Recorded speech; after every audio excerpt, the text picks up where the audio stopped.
Di pengembangan kompetensi, di sini dijelaskan bahwa berdasarkan Perdirjen kita diharapkan memiliki 32 poin per semester minimal.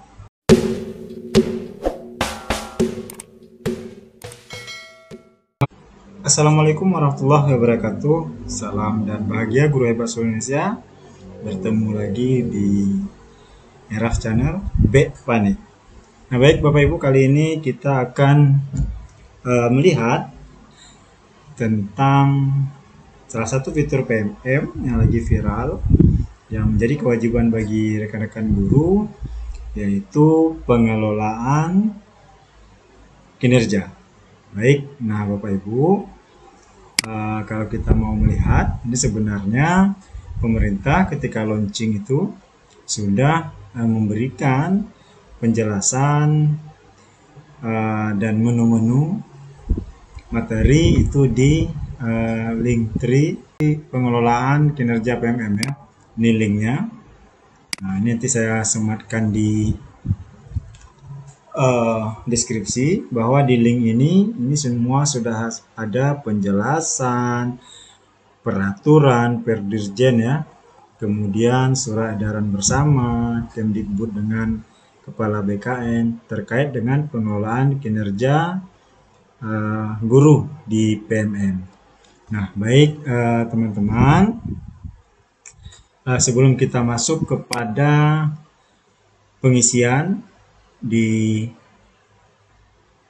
PMM, maka mungkin sebelumnya saya akan mencoba menampilkan ke teman-teman dasar hukum dari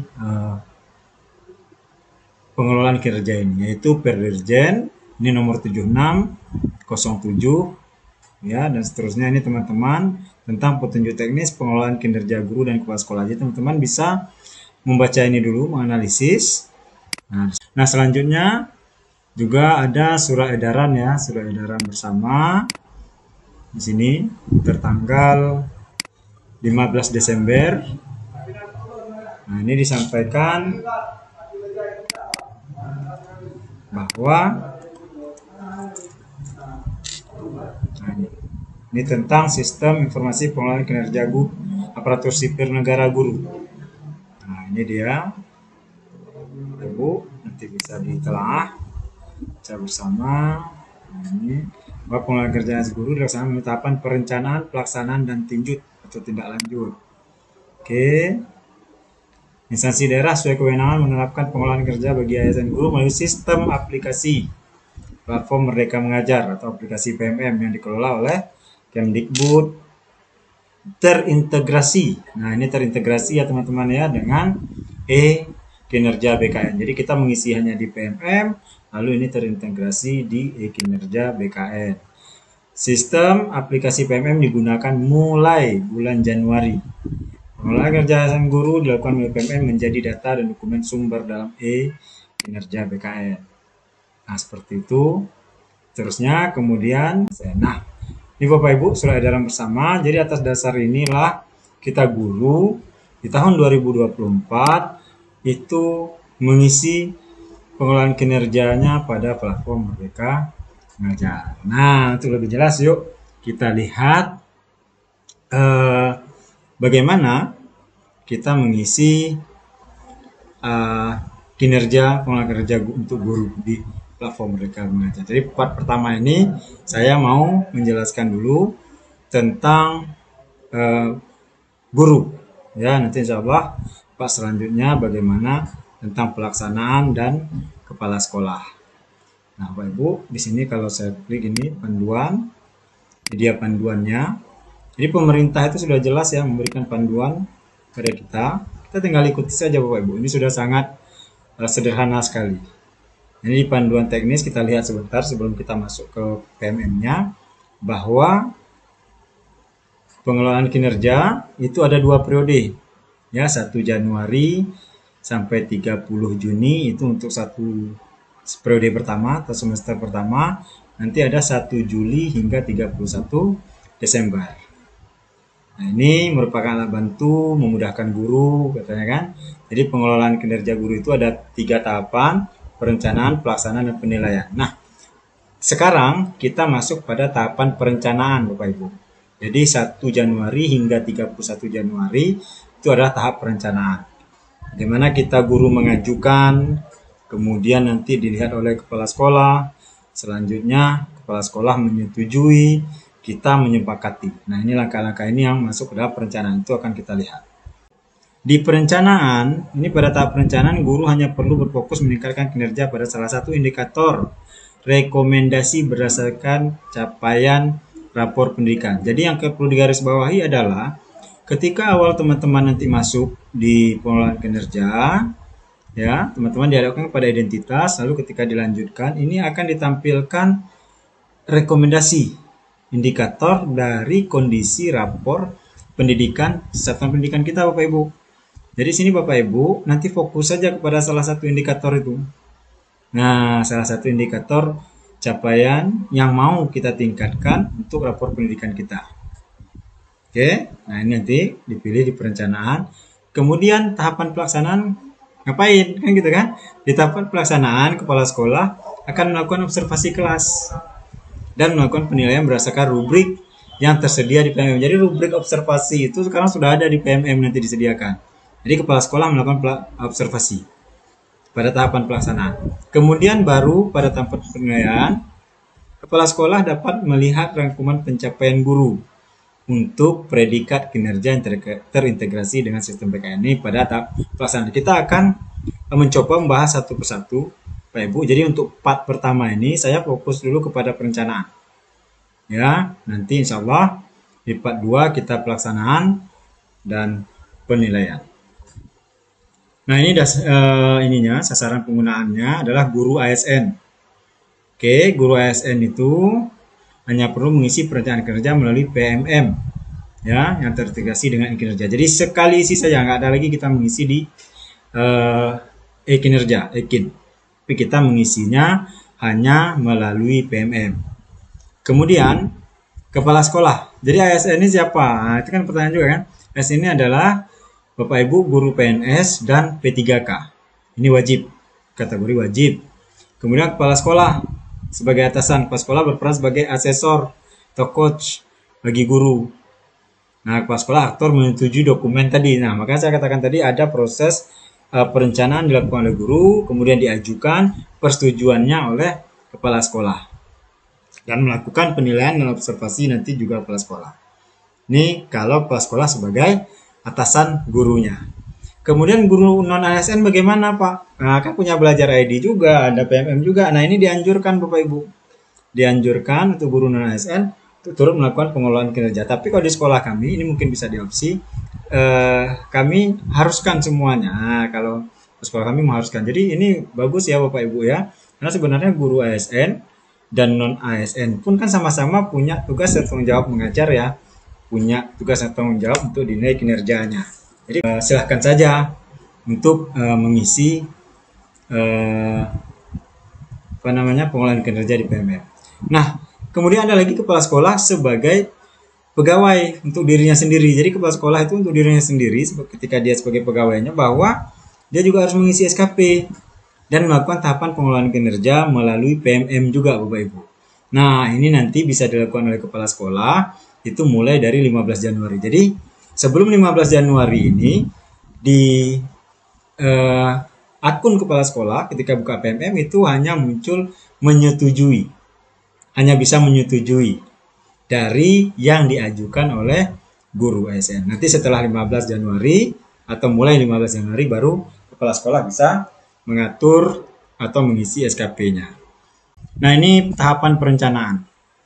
Ya, nih ketika teman-teman buka bagian menunya ini nanti ada mulai, ya, klik mulai, kemudian di sini ada alurnya. Nanti saya akan praktekkan langsung. Nah, nanti teman-teman dihadapkan pada yang pertama sekali ketika klik mulai itu adalah cek data diri. Jadi cek data diri dulu, sudah benar nggak namanya, NIP-nya, statusnya. Nah, di sini nanti ada edit ya. Edit ini bisa kita edit ada pangkat dan golongan ruang. Sementara yang lain kalau ada yang tidak sesuai bagaimana Pak? Nah, kalau tidak ada yang tidak sesuai, maka silahkan menjumpai operator Dapodik untuk dilakukan pembaharuan data. Ya, jadi edit data hanya dapat dilakukan sekali. Nah, kalau sudah sesuai nama, NIP, status kepegawaian dan lain sebagainya, maka Bapak Ibu bisa klik data sudah sesuai. Oke, nah ini dia, baru lanjut. Nah, kan gitu kan. Nah, nanti teman-teman dihadapkan pada praktik pembelajaran bagian perencanaan awal. Nah, disinilah muncul dimensi dari rapor pendidikan. Oke, dimensi rapor pendidikan. Yang harus kita pilih salah satu. Kalau nggak dipilih ini nggak bisa lanjut ke pengembangan. Ya, Bapak Ibu ya, pada tahapan perencanaan di sini jelas dikatakan sebagai guru merencanakan kinerja dengan memfokuskan dari satu indikator yang direkomendasikan. Boleh nggak Pak dalam satu satuan pendidikan itu berbeda dengan teman sejawat? Boleh. Misalnya guru A memilih indikator keteraturan suasana kelas. Guru B memilih penerapan disiplin positif, boleh. Boleh nggak Pak kami sama? Boleh. Boleh nggak Pak ini diskusi dengan kepala sekolah? Diharuskan. Jadi silahkan diskusi dengan kepala sekolah. Kira-kira sekolah ini atau kita mau fokus ke yang mana? Oh nanti kepala sekolah mau bagi juga boleh. Jadi silahkan didiskusikan Bapak Ibu. Bapak Ibu pilih sesuai kemampuan juga boleh. Ya. Jadi pilih indikatornya dulu mana yang Bapak Ibu ingin tingkatkan untuk rapor pendidikan satuan pendidikan kita. Apabila tidak ada hasil capaian rapor pendidikan, Anda dapat berdiskusi dan rekomendasi oleh kepala sekolah. Nah ini, ya bisa berdiskusi atau direkomendasi oleh kepala sekolah, boleh. Jadi perencanaan kinerja itu terdiri dari praktik pembelajaran, ini tahapan awalnya. Kedua ini pengembangan kompetensi. Di sini nanti di bagian pengembangan kompetensi teman-teman itu bisa mengisi RHK dan ada poinnya. Nanti kita lihat ya. Kemudian ada tugas tambahan, perilaku kerja, dan rangkuman. Tahapan rangkuman inilah nanti teman-teman bisa mengirimkan persetujuan untuk diajukan kepada kepala sekolah. Nah, ketika misalnya teman-teman melihat rapor pendidikan, lalu ada yang merah, kuning, dan hijau ya. Jadi kalau yang merah ini dia rekomendasi teman-teman ini. Dia rekomendasikan bahwa fokus kita untuk peningkatan kinerja itu berfokus pada rapor yang merah.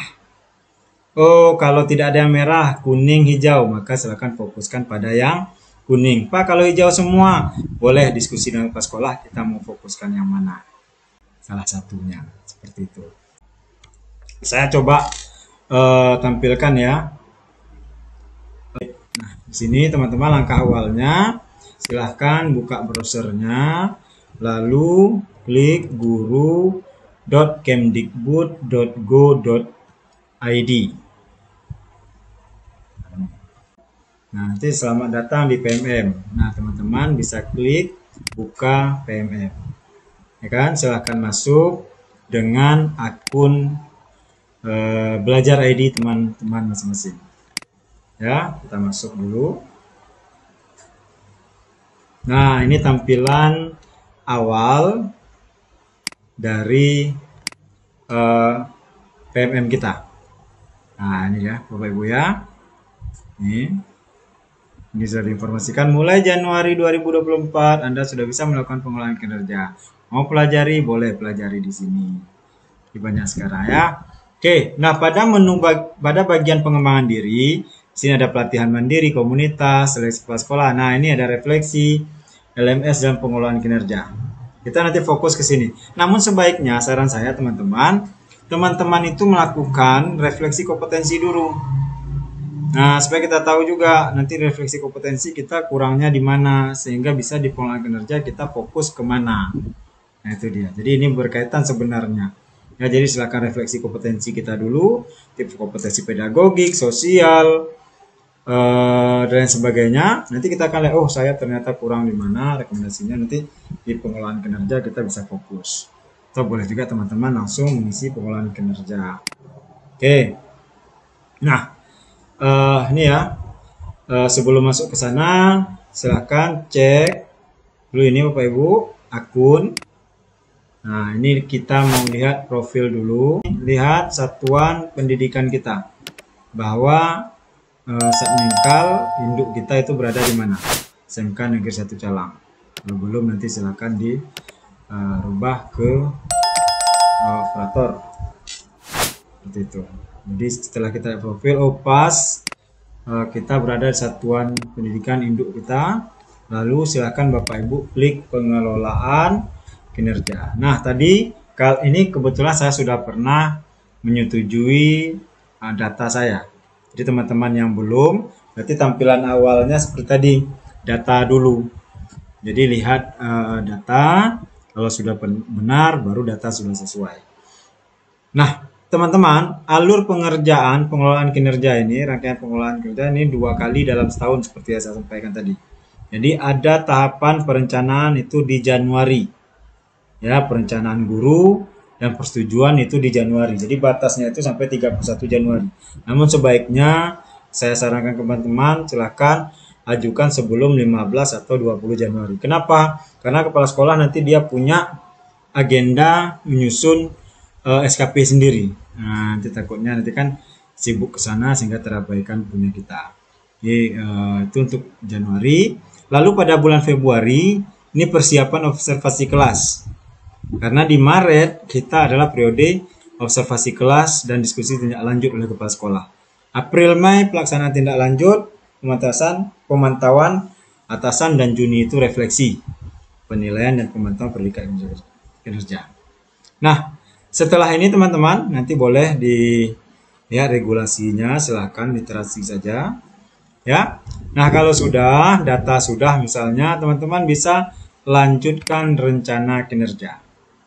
Nah ini tampilan awal untuk praktik pembelajaran. Jadi seperti saya katakan, ada praktik pembelajaran, ada pengembangan kompetensi, tugas tambahan ya, ada perilaku, rangkuman dan sebagainya.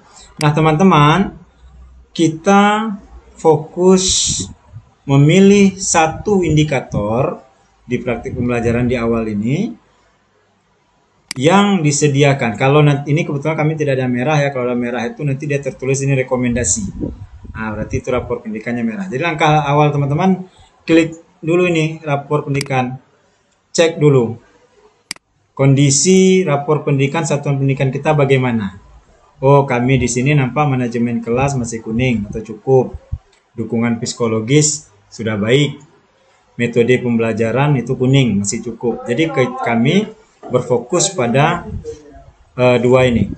Nah, karena sudah hijau, aman lah ya. Tapi kalau mau lebih detail boleh ke sistem rapor pendidikan. Nah, ingat ya, kita berfokus pada manajemen kelas dan metode pembelajaran. Kalau ada teman-teman yang merah, fokus ke yang merah dulu. Kalau kuning semua, fokus salah satu. Kalau nggak ada yang kuning, hijau semua, boleh difokus juga salah satu. Oke, klik saya mengerti. Lalu teman-teman lihat di sini. Nah, ini kan pemilihannya tadi kan boleh diskusi dengan kepala sekolah, boleh disarankan kepala sekolah, ya boleh sesuai yang teman-teman mampu dan sebagainya. Jadi lihat, oh saya mau fokus untuk praktek pembelajaran. Ini ya, praktek pembelajaran saya mau di penerapan disiplin positif. Saya sudah koordinasi dengan kepala sekolah dan sebagainya. Apa itu penerapan disiplin positif? Ini upaya menerapkan prinsip disiplin positif untuk mengelola perilaku dan kebiasaan kelas disepakati bersama. Nah, ketika teman-teman pilih ini atau yang manapun salah satu, maka indikator ini nanti berkaitan dengan praktik pembelajaran teman-teman. Jadi salah satunya fokus observasi kepala sekolah nanti di sini. Nah, penerapan disiplin positif ini teman-teman betul nggak berfokus pada ini untuk meningkatkan kinerja, atau kalau pilihnya keteraturan suasana kelas itu juga salah satu observasi kepala sekolah. Tindak lanjutnya itu diarahkan ke keteraturan suasana kelas. Jadi indikator inilah yang teman-teman silakan pilih ya, karena nanti praktik pembelajarannya juga berkaitan dengan indikator yang kita pilih. Nah, misal saya memilih penerapan disiplin positif. Kita lihat ya di belakangnya teman-teman. Selanjutnya masuk ke pengembangan kompetensi. Ini saya hapus dulu. Di pengembangan kompetensi, di sini dijelaskan bahwa berdasarkan Perdirjen kita diharapkan memiliki 32 poin per semester. Minimal, maksimalnya berapa? 128. Jika kurang, mohon diskusi dengan atasan. Jika lebih, ekspektasi atasan akan semakin lebih baik. Bisa dipahami ya teman-teman ya. Pilihan rencana hasil kerja poin berbeda dengan tingkat keterlibatan dan dampaknya. Jadi kalau mau lebih detail, di sini teman-teman bisa baca nih bagaimana poin ini dihitung. Jadi sekarang poin saya 0 kurang 32 poin. Kenapa? Karena saya belum memilih. Ketika teman-teman memilih rencana hasil kerja, nah di sini ini ada RHK-nya.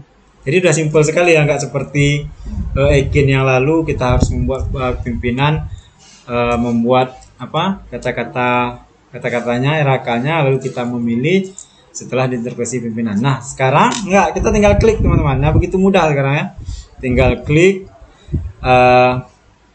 langsung memilih. Lihat kita mau poin berapa yang kita targetkan. Jadi sini ada deskripsinya, RHK-nya, lalu ada poinnya. Ke bawah juga demikian. Nah ini kan masih membingungkan mungkin teman-teman milih ini poin maksudnya apa. Nah sebelum kita isi ini yuk kita lihat dulu bagaimana poin ini dihitung. Teman-teman bisa telah di sini sama-sama. Nah coba perhatikan ya. Jadi kalau di sini ini dikatakan perencana pengembangan kompetensi dianjurkan memiliki rentang poin 32 minimum dan 128 itu poin maksimum. Poin tersebut diperoleh dengan memilih RHK tadi ya, yang efektif dan berdampak bagi diri sendiri, komunitas pendidikan maupun satuan pendidikan. Panduan berikut ini dapat membantu Anda untuk menghitung poin kompetensi. Nah Bapak Ibu, nih, jadi ini alurnya, milih. Nah ini penjelasannya, RHK-nya itu seperti ini Bapak Ibu.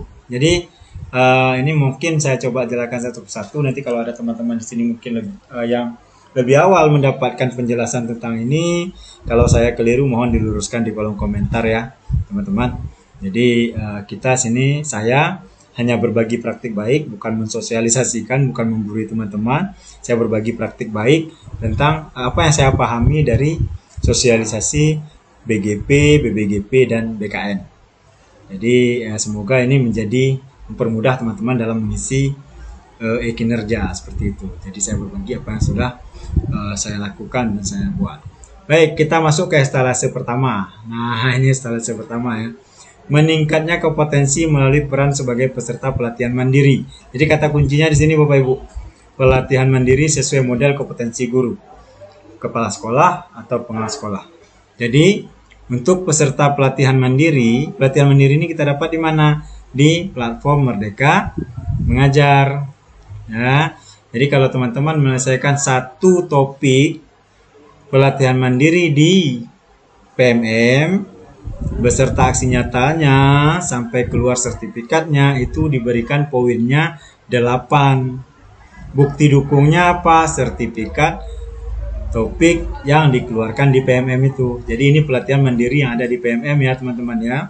Jadi kalau teman-teman misalnya menargetkan nih Januari sampai Juni, saya mungkin bisa 2 topik pelatihan mandiri, pilih 2, maka nanti akumulasi RH-nya 2 kali 8 poin sudah menjadi 16 poin. Oh kalau misalnya mau milih 4 nih targetnya, boleh 4 kali 8 sudah 32, udah selesai ya minimumnya.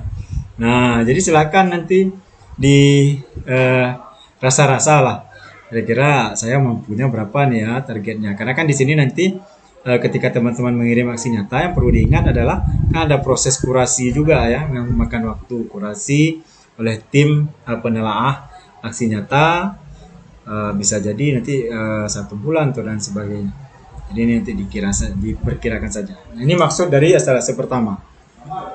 Instalasi kedua, meningkatkan kompetensi melalui peran sebagai partisipan observasi. Peran sebagai partisipan observasi praktik pembelajaran. Jadi observasi praktik pembelajaran ini mulai dari persiapannya teman-teman, pelaksanaan diskusi tindak lanjut, ini bersama rekan sejawat harus dijalankan. Ya, ini kalau teman-teman saling melakukan bergantian pelaku dan pengamat, ini akan mendapatkan 8 poin. Oke, masing-masing mendapatkan 8 poin. Buktinya apa? Laporan. Laporannya sebaiknya diketahui oleh kepala sekolah. Ya, satu observasi ini bisa mendapatkan 8 poin. Kalau Pak saya melakukan 2 observasi, ya mungkin bisa saja ini 2 kali 8. Jadi ini saling observasi. Yang ketiga, meningkatnya kompetensi melalui peran sebagai penggerak komunitas belajar dengan mengadakan minimal 3 kegiatan berbagi praktik baik. Siapa nih penggerak komunitas belajar? Bapak Ibu yang membuat komunitas belajar di PMM. Ya, misalnya saya nih udah membuat komunitas belajar, ada saya masukkan, dia ada 3 ya, 3 teman. Jadi bertiga penggerak komunitas di PMM dan mengadakan minimal 3 kegiatan berbagi praktik baik. Nah, 3 kegiatan ini yang teman-teman lakukan, teman-teman penggerak lakukan, itu mendapat 36 poin. Nah, ini nanti biar jelas siapa nih penggerak komunitas. Nah, contoh nih. Jadi, kalau kita lihat di salah satu komunitas, nah, ini misalnya di komunitas saya atau siapapun. Nah, ini contoh komunitas saya ya. Penggerak komunitas itu siapa? Nah, ini Bapak Ibu. Ini dia. Kita yang membuat, dan berikut ada bisa 3 orang di sini. Saya tambah. Jadi inilah dikatakan penggerak komunitas. Jadi kalau penggerak komunitas ini di komunitasnya melakukan 3 kali berbagi praktik baik, dibuktikan dengan sertifikat, maka penggerak komunitas ini ketiga-tiganya atau berapa si penggeraknya bisa mendapatkan sertifikat poin 36. Itu yang dikatakan penggerak komunitas.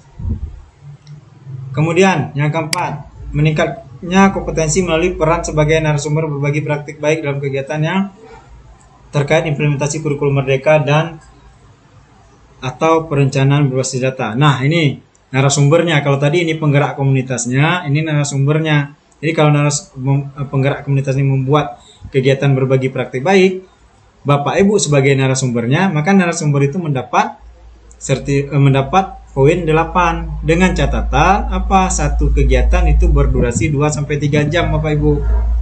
Ya, sekarang mainnya ada durasi. Nah, durasinya 2 sampai 3 jam, dibuktikan dengan sertifikat, maka narasumber itu mendapat poin 8. Jadi ini bisa masuk ke dalam RHK Bapak Ibu kalau memang punya rencana sebagai narasumber berbagi praktik baik yang dilakukan oleh komunitas belajar. Terkait apa? Terkait implementasi kurikulum mereka. Jadi, Pak, kalau saya mau berbagi praktik baik pembelajaran kuisis, nah, bisa boleh ya kuisis dalam implementasi kurikulum merdeka. Gitu kan? Buat kait-kaitkanlah dengan kurikulum merdeka atau pembelajaran diferensiasi dan sebagainya. Selanjutnya, nomor 5 ya. Meningkatnya kompetensi melalui peran sebagai peserta. Nah, tadi penggeraknya dapat 36 poin jika 3 kali, narasumbernya dapat 8, pesertanya dapat nggak? Dapat Bapak Ibu. Pesertanya, jika Bapak Ibu sebagai peserta berbagi praktik baik, ingat ya, peserta berbagi praktik baik yang diselenggarakan oleh komunitas tadi, Bapak Ibu dapat sertifikat, bukti dukungnya itu dapat poin 4. Catatannya, satu kegiatan tadi berdurasi 2 sampai 3 jam. Jadi jelas porsinya ya, pesertanya 4, narasumbernya 8, kemudian penggeraknya itu kalau 3 kali mengadakan itu dapat 36. Oke, next, saya rasa cukup jelas. Jadi kalau ada pertanyaan silahkan di kolom komentar. Meningkatnya kompetensi melalui peran sebagai peserta program pelatihan pendidikan jangka pendek, jangka menengah pada bidang kepemimpinan dan bidang teknis yang relevan. Nah, ini Bapak Ibu seperti pendidikan guru penggerak. Nah, kalau sertifikat atau proses pendidikan guru penggerak Bapak Ibu itu selesai di rentang Januari sampai Juni, maka sujud syukurlah. Nah, sujud syukur ya, ini khususan untuk angkatan 9 mungkin ya. Angkatan 9 yang mau berakhir di bulan April, ini bisa sujud syukur. Kenapa? Karena satu kegiatan itu yang berusia 3 sampai 6 bulan untuk guru penggerak, salah satunya itu mendapat poin maksimal ya.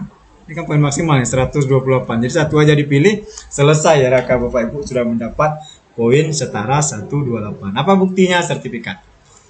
Nah, beruntunglah bagi guru penggerak angkatan 9 ini Bapak Ibu. Kalau Bapak Ibu angkatan 10, kalau belum mulai pendidikannya, ya jangan masukkan dulu, nanti mungkin bisa dimasukkan di periode kedua gitu. Nah, kan yang berakhirnya di rentang atau tanggal sertifikatnya itu antara Januari sampai Juni. Itu yang bisa dimasukkan dalam RHK ini. Selain itu apa? Pelatihan manajerial kepala sekolah juga dan sebagainya yang durasinya itu pendidikan itu 3 sampai 6 bulan.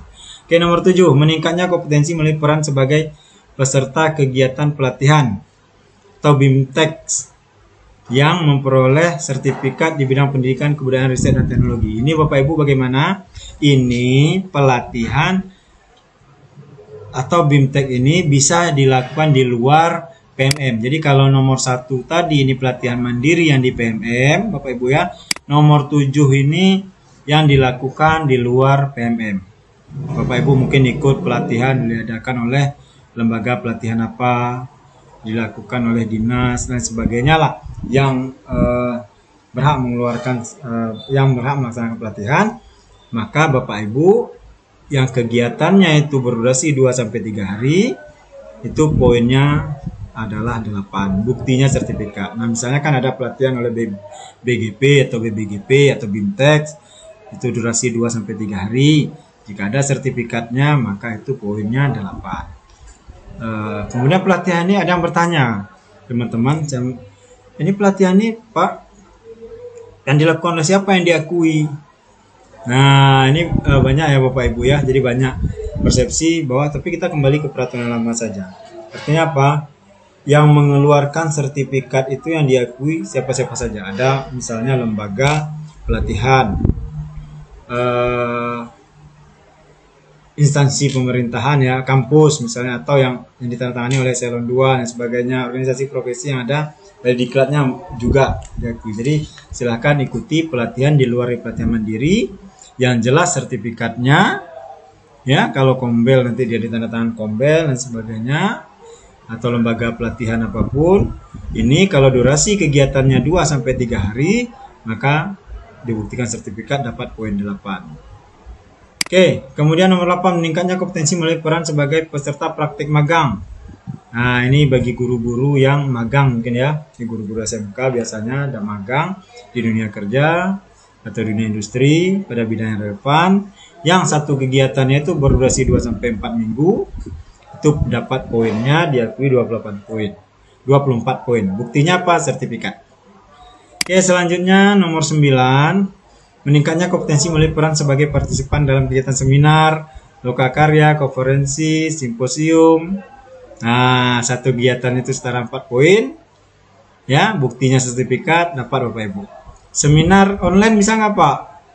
Ini bisa ya, seminar. Kan webinar itu juga seminar ya, seminar online. Oke, baik. Next, nomor 10, meningkatnya kompetensi melalui peran sebagai peraih pengakuan penghargaan terhadap kompetensi kinerjanya sebagai wadah. Nah, ini Bapak Ibu yang mendapatkan apresiasi peraih penghargaan itu dibuktikan dengan piagam, itu dapat 12 poin. Nah, contohnya apa Bapak Ibu? Mungkin mau ikut Gupres ya, guru prestasi kalau kita, atau apresiasi GTK atau lain sebagainya lah, bentuk penghargaan ya terhadap kompetensi dan kinerja Bapak Ibu. Ini diberikan poin itu 12. Nah, selanjutnya untuk poin nomor 11 sampai 16 ini mungkin khusus ya. Khususnya mengapa? Ini pada orang-orang yang sudah masuk ke PMM mungkin. Ini coba kita lihat ya, Bapak Ibu, coba kita lihat. Jadi kalau saya keliru mohon diluruskan. Meningkatnya kompetensi melalui peran sebagai penelaah hasil nyata. Jadi penelaah hasil nyata ini adalah orang-orang yang kalau dulu itu diundang oleh PMM atau Bapak Ibu yang mendaftar mengikuti seleksi sebagai penelaah hasil nyata. Kan ada syaratnya itu dulu kan, minimal 7 hasil nyata selesai baru bisa mendaftar sebagai penelaah hasil nyata di PMM. Lalu Bapak Ibu lolos bisa sebagai orang yang menelaah hasil nyata teman-teman yang melakukan aksi nyata di pelatihan mandiri. Nah, itu dia. Jadi makanya saya katakan ini orang-orang yang khusus atau orang-orang yang sudah diundang di PMM mungkin seperti itu ya. Jadi yang dilakukannya menelaah 10 aksi nyata teman-teman di PMM itu setara dengan 6 poin. Jadi bukan Bapak Ibu menelaah aksi nyata teman sejawat yang belum terdata nama Bapak Ibu sebagai penelaah aksi nyata di PMM, tidak, tapi ini adalah orang-orang yang sudah terpilih sebagai penelaah aksi nyata oleh PMM.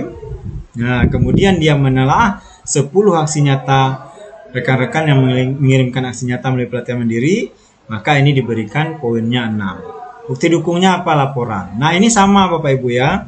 Ini yang di bawah ini nomor 12, penelaah cerita praktik.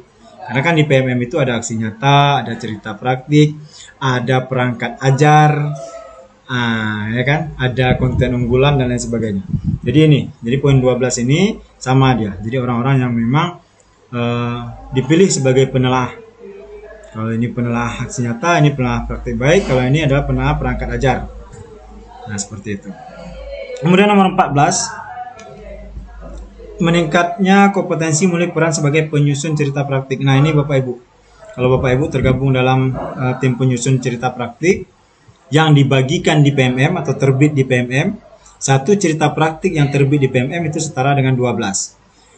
Kalau Bapak Ibu memang punya rencana, mungkin ini sudah ada praktik baiknya ya, cerita praktiknya mau Bapak Ibu masukkan, mungkin dibuka di PMM dan lolos pada rentang terbit pada rentang Januari sampai Juni, nah itu bisa dimasukkan. Ya, karena satu cerita praktik yang terbit di PMM itu setara 12. Jadi ini bukan berbagi bukti karya ya Bapak Ibu ya, beda ya. Jadi ini bukan di bukti karya Bapak Ibu mungkin mengirim video, mengirim PDF, bukan itu. Jadi ini memang ada bagian cerita praktik. Jadi Bapak Ibu kirim ke sana, nanti ditelaah, diverifikasi.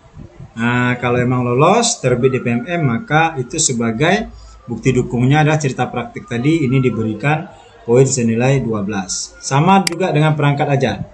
Jadi kalau di perangkat ajar juga sama Bapak Ibu. Bapak Ibu sekarang kan bisa berperan sebagai penyusun perangkat ajar. Jadi kalau lihat di sini di PMM di bagian perangkat ajar. Nah, kita kan sering ini di perangkat ajar itu ada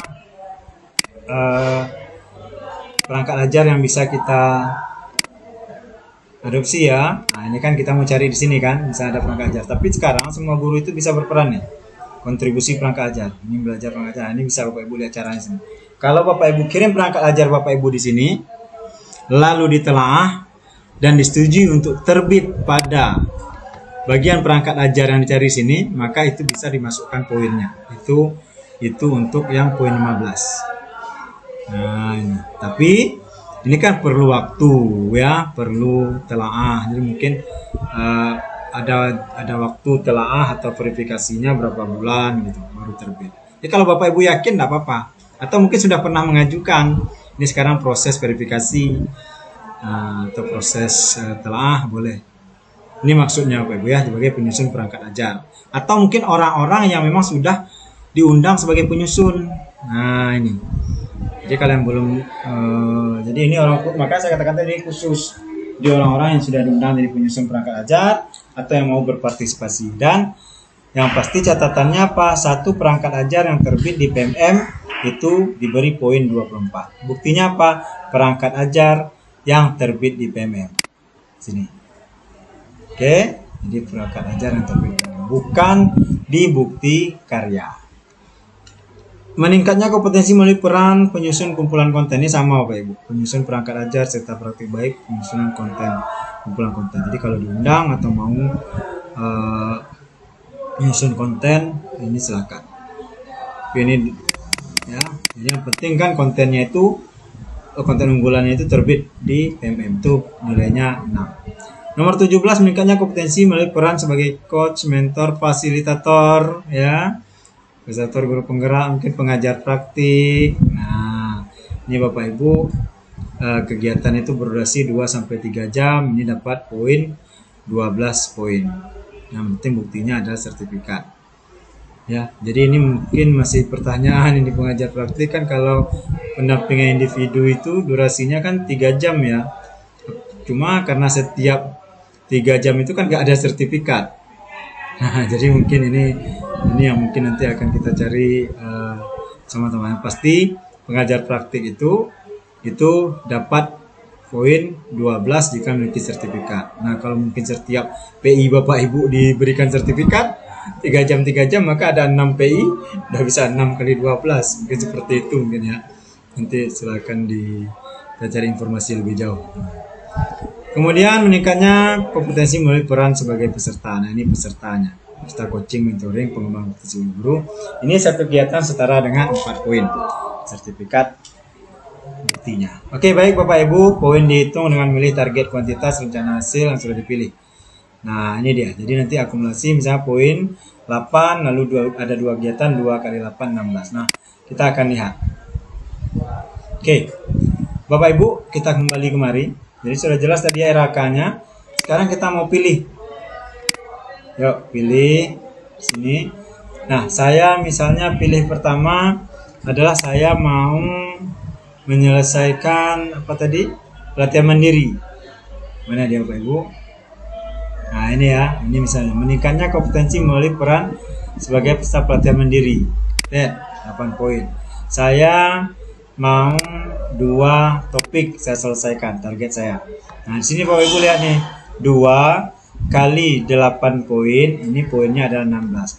Maka saya sudah dapat poin 16. Kurang 16 poin lagi. Nah, kan gitu kan?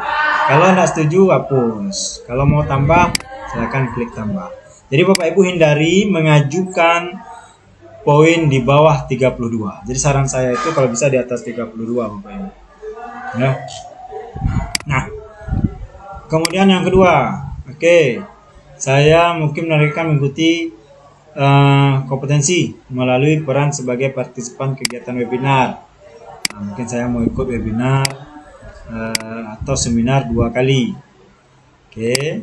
Nah, ini saya sudah dapat poin 24. Ya. Ini saya mau tambah lagi.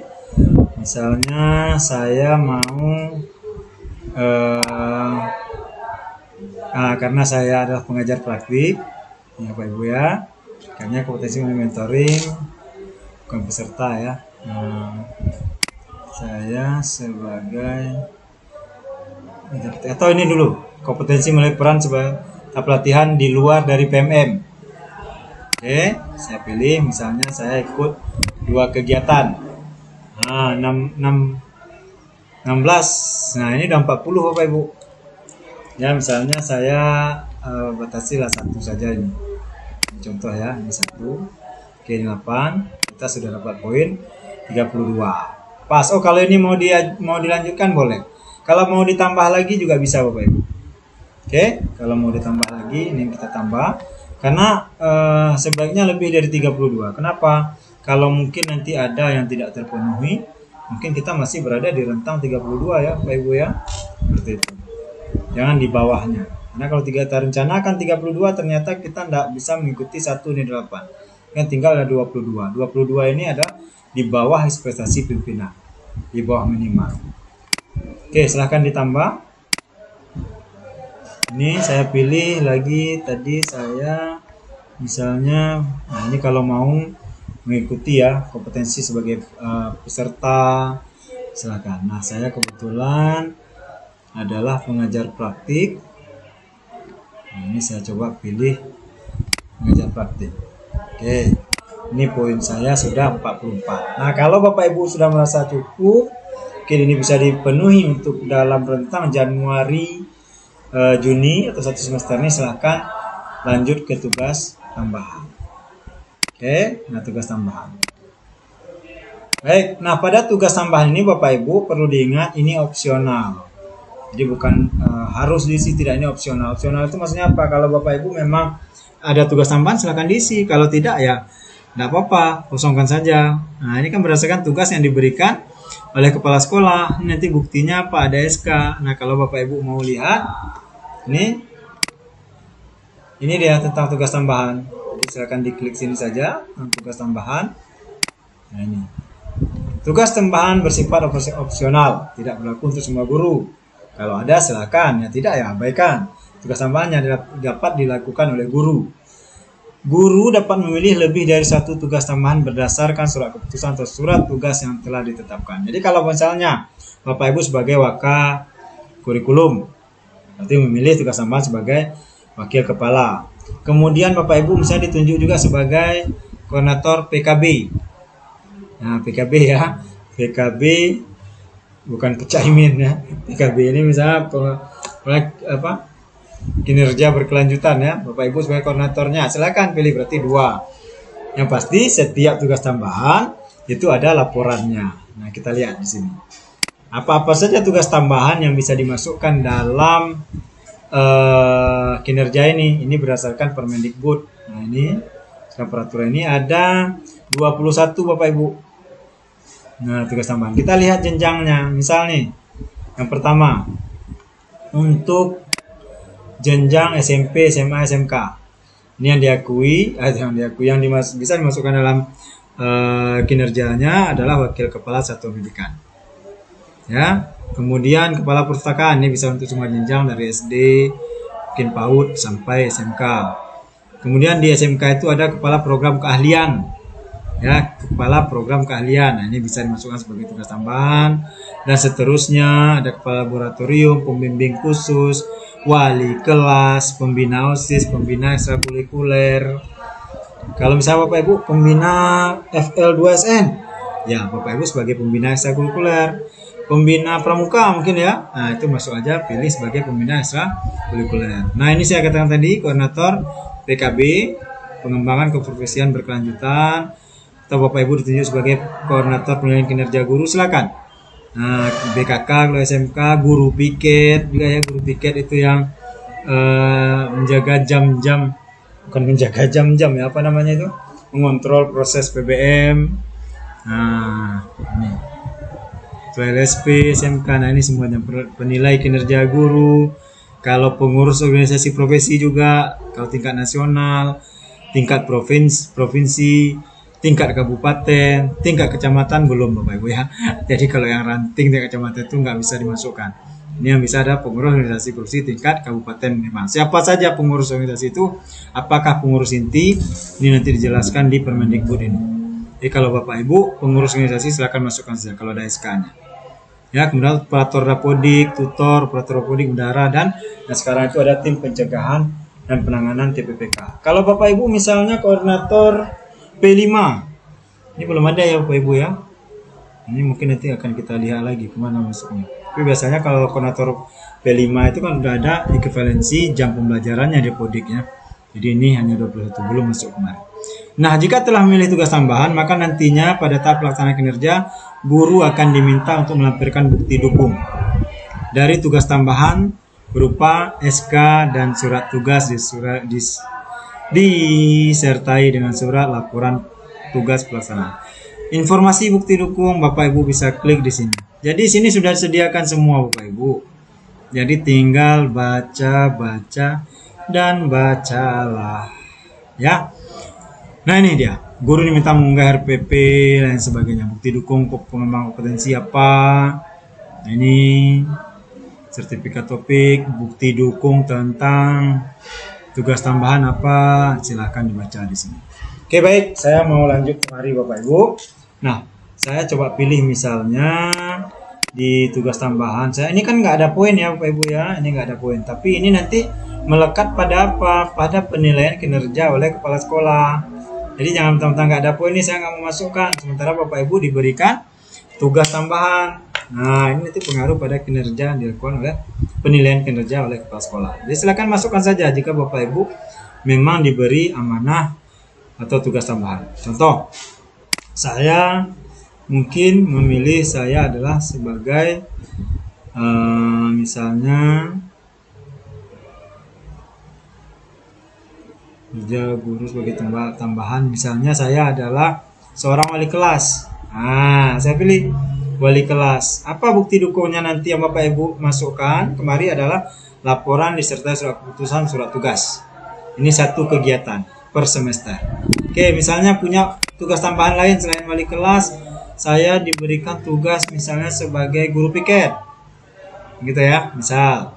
Bapak Ibu tinggal pilih nih, saya sebagai guru piket, mana dia? Guru piket.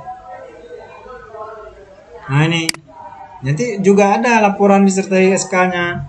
SK guru piket biasanya kan include ya SK PBM, SK wali kelas. Boleh nanti ada laporannya apa yang Bapak Ibu lakukan di sana. Nah ada foto kegiatannya mungkin. Nah tambah itu laporan lah. Kemudian misalnya saya adalah pengurus organisasi profesi tingkat kabupaten. Misalnya saya pengurus IGI ya, jadi saya pilih tingkat kabupaten. Nah ini nanti juga laporan disertai surat keputusan tugas. Oke, kalau Bapak Ibu rasa sudah cukup, silahkan dilanjut ke perilaku kerja. Nah di perilaku kerja ini Bapak Ibu ini berakhlak ya, berorientasi pelayanan, A-nya akuntabel, kompeten, harmonis, loyal, adaptif, dan K terakhir itu kolaboratif, berakhlak. Nah, gitu deh. Jadi indikator perwujudan perilaku untuk masing-masing aspek, pilih salah satu yang Anda ingin prioritaskan semester ini. Ini kalau mau lihat selengkapnya di sini. Jadi setiap ini ada penjelasannya Bapak Ibu. Jadi contoh nih, berorientasi pelayanan. Indikator perilakunya apa? Memahami kebutuhan peserta didik dan berusaha memenuhinya. Jadi perwujudan perilakunya apa ini? Jadi Bapak Ibu nggak usah lagi ketik dengan bahasa sendiri, enggak. Bapak Ibu sudah mudah sekarang. Tinggal klik, nah, pilih. Oh, saya milih indikator memahami kebutuhan peserta didik. Berarti perwujudan perilaku saya apa? Pilih salah satunya. Oh, saya mau semester ini adalah mengidentifikasi kebutuhan peserta didik. Klik dia. Begitu juga nanti untuk indikator kedua. Misalnya Bapak Ibu kan muncul indikator perilakunya 1, 2, 3. Nah, kalau Bapak Ibu pilih indikator kedua, maka muncul perwujudannya ini. Kalau Bapak Ibu pilih indikator ketiga, muncul ini. Nah, begitu seterusnya untuk akuntabel juga. Ini juga nggak ada poinnya, karena ini melekat pada penilaian kinerja nanti oleh kepala sekolah perilaku Bapak Ibu. Ya, seperti itu. Nah, saya coba pilih indikator. Ini tadi ada 3 ya. Nah, ini kan, misalnya saya mau fokus berdasarkan tadi yang saya pilih indikator rapor tadi depan, mungkin saya mau fokusnya memahami kebutuhan peserta didik. Maka ditanya lagi untuk berikutnya, bagaimana Anda akan menerapkan perilaku tersebut dalam kehidupan sehari-hari. Nah, Bapak Ibu pilih indikatornya, nggak ada bahasa sendiri, nggak perlu ngarang, bebas, tinggal klik. Misalnya saya mau mengidentifikasi dulu deh di awal kebutuhan, silakan klik. Begitu juga dengan akuntabel. Bapak Ibu apa indikator yang mau dipilih? Ada 3. Mau melaksanakan tugas dengan jujur, cermat, disiplin, memanfaatkan sumber daya satu pendidikan, tidak menyalahgunakan wewenang demi keuntungan pribadi, silakan. Saya pilih ini, disiplin positif. Oke, selanjutnya saya pilih indikatornya. Bagaimana Anda menerapkan perilaku ini? Silakan. Misalnya untuk menunjang ini saya mau melaksanakan pekerja sesuai ketentuan. Nanti kepala sekolah lihat Bapak Ibu, ya, menilai Bapak Ibu, melihat benar nggak nih yang ditulis ini dia nggak akuntabel. Jangan-jangan dia tidak melaksanakan pekerjaan sesuai ketentuan. Contoh apa? Masuk jam 9, pulang jam 11. Kan gitu kan, itu contohnya. Jadi ada penilaian dari kepala sekolah. Seterusnya hingga Bapak Ibu selesai sampai ke kolaboratif. Ya, kalau sudah silahkan klik ke rangkuman. Kalau tidak, misalnya Bapak Ibu mungkin sampai di sini dulu, boleh simpan draft dulu. Nanti dilanjut lagi. Nah, ini saya mau lanjut lagi. Boleh, silakan. Tugas tambahan. Jadi dia tersimpan. Ya. Lalu kerangkuman. Saya mau kerangkuman. Kerangkuman ini tahap akhir dari sebelum Bapak Ibu mengajukan. Jadi bisa dilihat di sini rangkumannya. Yang pertama hasil kerja utama.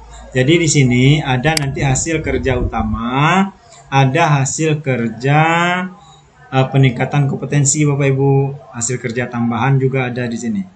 Ya. Jadi hasil kerja utama tadi kan Bapak Ibu memilihnya pengembangan praktik pembelajaran dan pengembangan kompetensi. Jadi sini masuknya ini. Contoh, coba perhatikan. Hasil kerja utama 1. Rencana meningkatnya praktik manajemen kelas berfokus pada penerapan disiplin positif. Kalau Bapak Ibu memilih indikator di praktik pembelajaran tadi ada disiplin positif, maka ini muncul. Inilah yang Bapak Ibu fokuskan, yaitu meningkatkan manajemen kelas tadi kan, dimensi manajemen kelas pada penerapan disiplin positif. Kalau ada teman lain memilih pada keteraturan kelas, maka di sini nanti akan penerapan pada keteraturan kelas.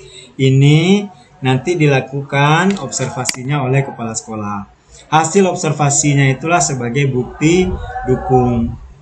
Jadi ini RHK ini bukan RHK yang kita pilih pada pengembangan kompetensi, tapi pada praktik pembelajaran.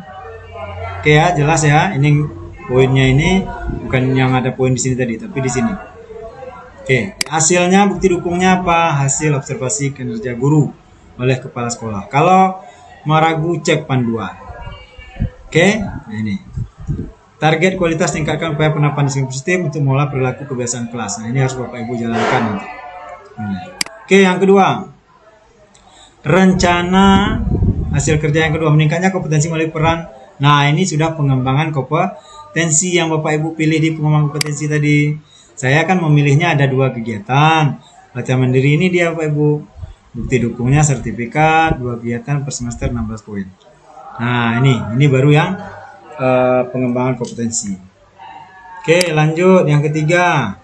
Meningkatnya kompetensi melalui peran. Nah, ini juga yang saya pilih dari pengembangan kompetensi, ada poinnya ini juga sampai yang kelima juga. Nah, yang keenam ini kan nggak ada poinnya ya Pak Ibu ya. Nah, ini coba perhatikan, ini RAK wajib ini yang keluar dari pemilihan praktik pembelajaran. Tersusunnya kurikulum operasional satuan pendidikan KOSP sebagai acuan peningkatan pembelajaran. Tingkat kontribusi dalam penyusunan dokumen sesuai dengan standar yang digunakan. Nah, ini bukti dukungnya KOSP, nanti minta sama wakil kurikulumnya Bapak Ibu. Ini juga dibagikan bukti dukung untuk kepala sekolahnya. Dan yang terakhir RAK wajibnya itu terlaksananya pembelajaran, perencanaan, penilaian, asesmen. Nah, ini tingkat kehadiran dalam kelas untuk meningkatkan kualitas pembelajaran dengan mengacu pada kurikulum satuan personal. Ini bukti dukungnya adalah rangkuman kehadiran yang Bapak Ibu upload di sini. Oke. Nah, Bapak Ibu, di bawah ini adalah kinerja tambahan tadi ya. Jadi saya sebagai wali kelas misalnya, sebagai tugas piket, ini bukti dukungnya laporan, sebagainya. Dan perilaku ini aspek yang kita pilih tadi. Oke, kalau sudah sesuai silahkan lanjut ajukan. Kalau belum boleh Bapak Ibu ubah, boleh. Masih boleh Bapak Ibu ubah.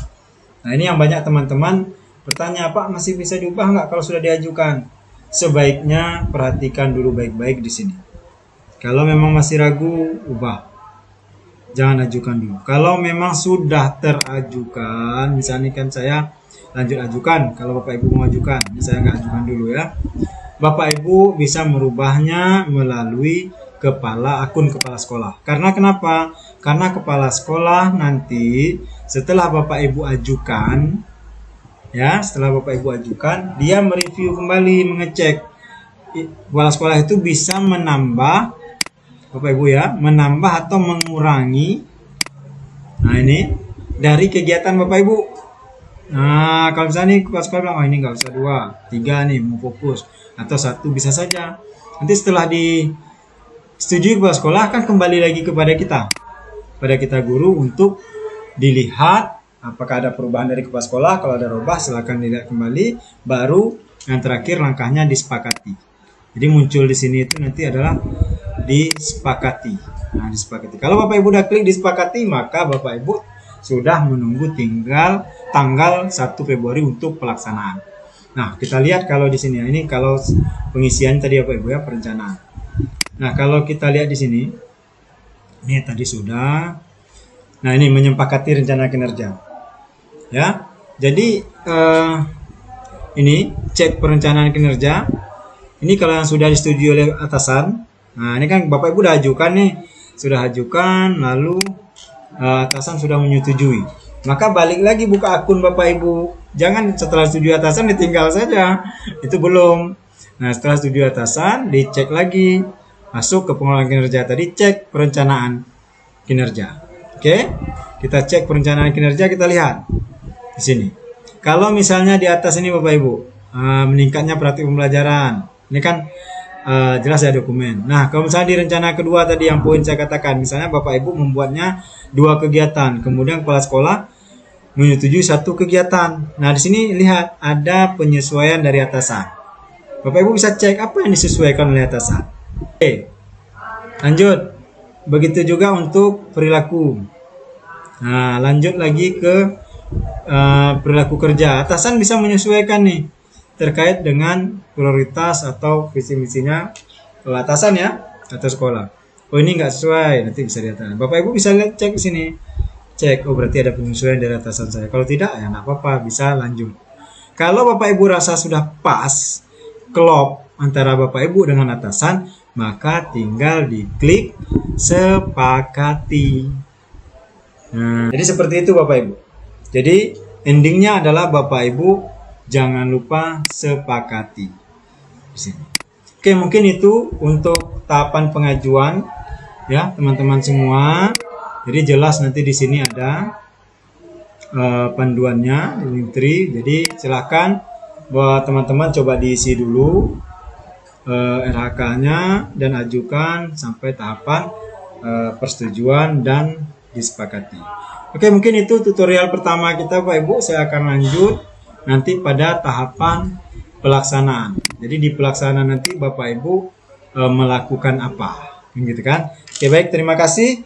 Tetap semangat, back panik, belajar kreatif, pendidikan asik. Wassalamualaikum warahmatullahi wabarakatuh. Bye.